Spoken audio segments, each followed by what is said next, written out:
Of course guys, yeah, ang latest update sa ating pabahay guys ay talagang masasabi kong wow, malapit na siya talagang matapos. Ano?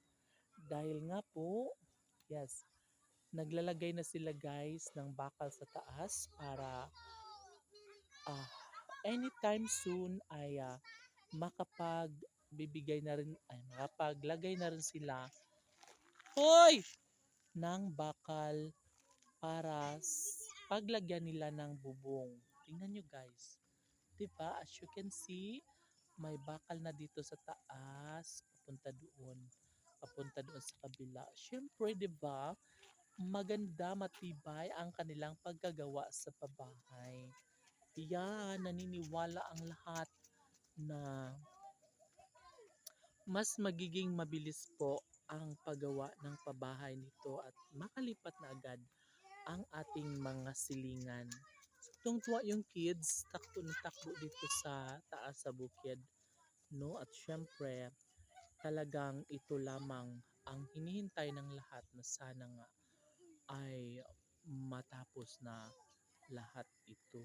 Oh, 'di ba guys, ang bahay na 'yan ay para sa ating mga landslide survivors kaya kami ay lubos na nagpapasalamat sa lahat ng mga taong nasa likod ng pabahay na ito.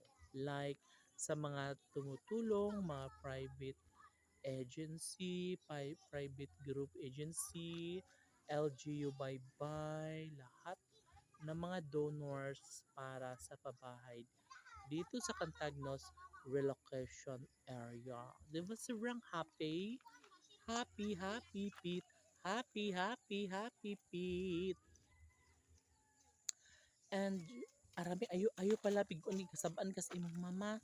Panghimasa. And syempre, yes guys, lahat naman ay umaasa na sana ay matapos na talaga ito ang ating pabahay, no? Yeah. And kanina guys, kahit umuulan, bumabagyo, ay marami pa rin ang gumagawa dito sa pabahay. Kaya naman ay unti-unti na siyang natatapos. Ano? And of course, guys, buti na lang yung mga bata dito yun guys is medyo behave na sila ngayon. Sana hindi sila mag-iingay na masyado kasi nade-distract ako, no. Katulad nitong kids na to. Oh, dyan siya sa may lasag. Naghimasa siya sa lasag. And sa kabila naman guys, yung mga bata is seryoso sila sa kanilang paglalaro sa malaking drum. Di ba? So, dapat ganun na sila tahimik lang kasi na parang na-embiar na ako guys pag sobrang maingay ba. Yun lamang po. See you on my next video.